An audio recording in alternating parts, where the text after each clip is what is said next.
You were never the strongest. That was never your power. You were the god in the room who smiled first, lied second, and survived third. While others ruled with thunder, brute force, or sacred law, you ruled with something much harder to kill: confusion. You could turn certainty into panic, pride into humiliation, order into a joke, and a joke into disaster. That is why they kept you close for so long. Not because they trusted you, because you were useful, until usefulness became terror, until every laugh started sounding like a warning, until the gods realized too late that the one who could slip through every rule could also slip through the walls holding their world together.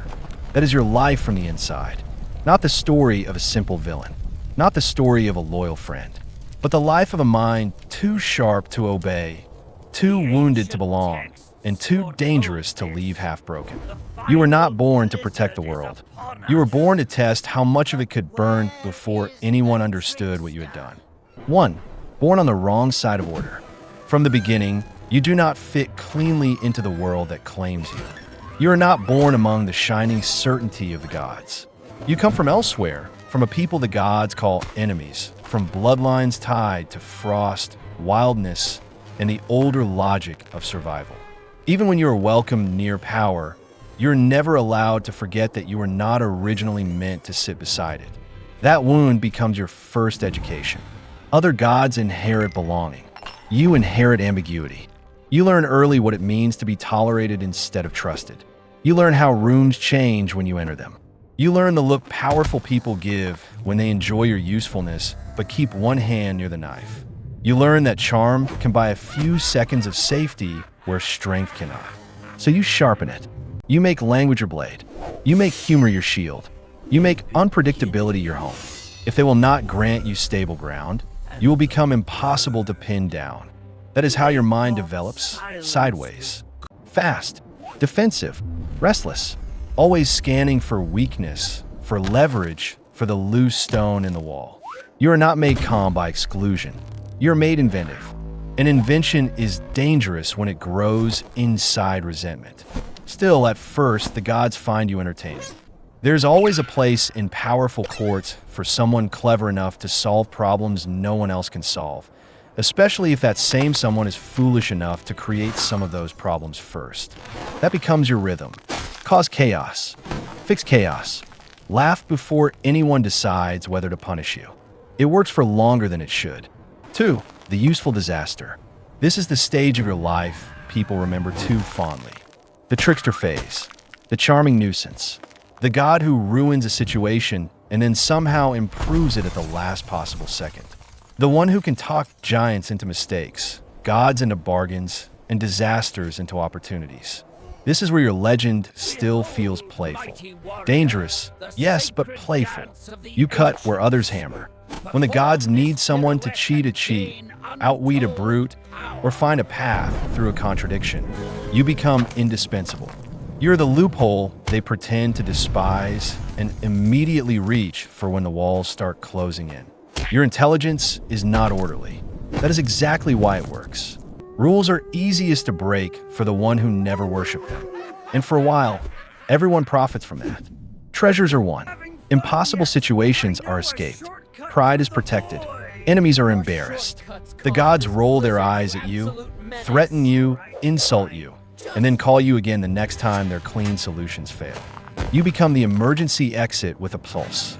But there is poison in being valued only for the messes you can manage. Because eventually you begin to notice the pattern too clearly. They laugh with you when things go well. They blame you when things go badly. They use your mind, but never let you forget they do not place you among the truly respectable.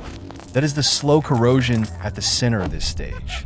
The joke is working, but it is working on you too. Every laugh becomes double-edged. Every success carries the stale taste of conditional acceptance.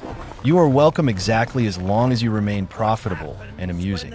Not loved, not trusted, managed. And once a mind like yours understands that its place in the world is transactional, it starts asking a more dangerous question. What happens if the transaction ends? 3. The shapeshifter with no stable face. There is another reason people never know what to do with you. You do not stay one thing. This is true in body in loyalty, in motive, in mood. You shift not only because you can, but because somewhere deep inside you no longer believe any single shape will be safe for long. Why remain one person when one person can be cornered? Why remain one truth when truth is usually written by whoever wins the room? So you transform. Sometimes the transformation is literal. Different forms, different disguises, different selves borrowed for strategy, survival, seduction, escape. Sometimes it is subtler, a new tone, a new mask, a new role chosen with such speed that no one can tell whether they were speaking to an ally, a jester, a liar, or a threat 5 seconds ago. This is where your story grows darker. Because shape-shifting looks like freedom from the outside, but from the inside it can feel like erosion. If you are always becoming something else, where do you go when you want to return to yourself? If every identity is a tactic, what happens to the part of you that is not tactical? Does it survive? Or does it get buried under performance after performance until even you stop knowing what is underneath? People romanticize fluidity when it is beautiful and useful. They fear it when it becomes impossible to control. You become impossible to control. And that is the exact point where your gifts stop feeling like entertainment to the gods and start feeling like a structural risk. A being who can become anything is a being who can no longer be safely assigned one place in the system. You are brother and outsider, helper and saboteur, comic relief and gathering storm. You slip between categories too quickly for comfort. The court can tolerate a rogue. It cannot relax around a mirror that keeps changing what it reflects. 4. The death that breaks the joke. Every trickster story has a point where the laughter dies. This is yours. Up to now, your chaos still has edges soft enough to survive inside myth as mischief. But there comes a moment when your games stop bending the world and start breaking something sacred inside it. A loss enters the hall of the gods that cannot be laughed off, bargained backward, or repaired with one more clever speech. A beloved figure dies. Not just any figure. One tied to beauty, innocence, hope, light, the part of the divine world that still believed itself cleaner than it really was. And suddenly all the old excuses around you begin collapsing. The grin is no longer disarming. The room no longer feels entertained. The intelligence that once made you useful now makes you terrifying, because everyone in that hall understands the same thing at once. You can weaponize trust. That is when your life changes meaning. Before, you were dangerous in motion. Now, you're dangerous in intention. Whether you cause the disaster directly, indirectly, recklessly, or through the chain reaction logic you have always loved no longer matters as much as what follows. The emotional contract between you and the gods is broken. Whatever ambiguity once protected you begins to harden into judgment. This is the part of your story where loneliness turns feral. Because once you understand you're no longer merely tolerated but condemned, a different version of you begins taking shape. One that no longer wants to re-enter the circle. One that starts to study the circle not as a home, but as a structure with weak points. Pain changes cleverness. Exclusion changes humor. You're no longer improvising for approval. You're thinking like collapse. 5. Bound, punished, and made into venom. The gods do what frightened systems always do when they realize too late. They let the wrong intelligence grow inside their walls. They bind you. Punishment comes not merely to hurt, but to define you, to pin you in place, to force a stable identity onto the one being who lived by movement, to make an example of you, to say, this is what happens when wit stops serving order and starts testing whether order deserves to survive. But binding you does not solve the deeper problem. It proves it, because punishment does not erase what made you dangerous. It distills it. Everything that was once flexible in you now has nowhere to go. Every insult, every exclusion, every half-belonging, every laugh that hid contempt, every use disguised as friendship, all of it is compressed under suffering until it becomes something more concentrated than anger. Venom. This is the transformation most people miss when they reduce your story to trickster becomes villain. It is not that simple. You are not a smiling prankster who suddenly wakes up evil. You are a mind honed by instability, then cornered, then tortured, then left to ferment inside its own fury. The cruelty done to you does not excuse what follows, but it does explain the temperature. Systems always think punishment restores moral clarity. Often it just manufactures apocalypse more efficiently. And bound as you are forced into the most unbearable state for a being like you. Stillness. Not peace. Not healing. Just trapped consciousness. Memory without movement. Intelligence without outlet. Identity without reinvention. For someone built to slip every cage, that is not correction. That is annihilation stretched over time.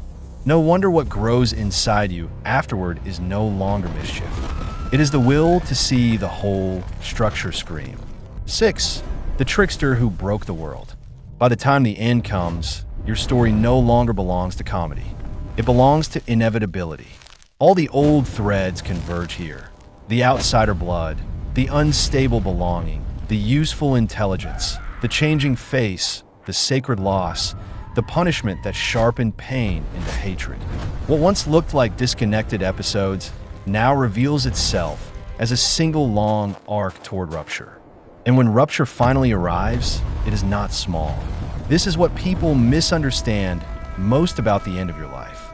They speak of destruction as if it were just your revenge, as if the breaking of the world were nothing more than one wounded god lashing out. But what makes your final role so frightening is that it is larger than personal grievance. You do not merely want to hurt those who hurt you. You become the crack through which a hidden truth enters the cosmos. The world of the gods was never as stable as it pretended to be. It only needed the right intelligence, wounded deeply enough to prove it. So the final war comes. Boundaries fail. Monsters rise. Old debts mature into catastrophe. The polished world of divine order reveals the violence and fragility it had always contained beneath ceremony. The trickster does not simply attack the system. He reveals that the system always carried apocalypse in its bones. That is why your story endures. Because you are not just the god who lied. You are the fear that a civilization's smartest dissenter, if mocked, used, wounded, and cornered long enough, may stop trying to survive inside the structure and start asking how beautiful it would look collapsing. And in that sense, your life is more modern than most myths want to admit. You're not the strongest man in the room. You are the destabilizing mind, the one who sees too much, the one who refuses the assigned role, the one who can no longer be integrated, the one who turns insight into sabotage because belonging was always conditional and punishment made forgiveness impossible. That does not make you innocent. It makes you tragic in a far more dangerous way. You are the trickster who broke the world, not because chaos was funny, but because somewhere along the way, chaos became the only language left that still told the truth about how fragile the world already was. That is your life as Loki. Not hero, not clown, not pure monster, but the life of a mind sharpened by exclusion, fed by contradiction, and finally turned so violently against the world that even the gods could not stop the ending once it began. You were useful, then suspicious, then intolerable, then unforgettable. And by the time they understood what you had become, the fire was already inside the walls.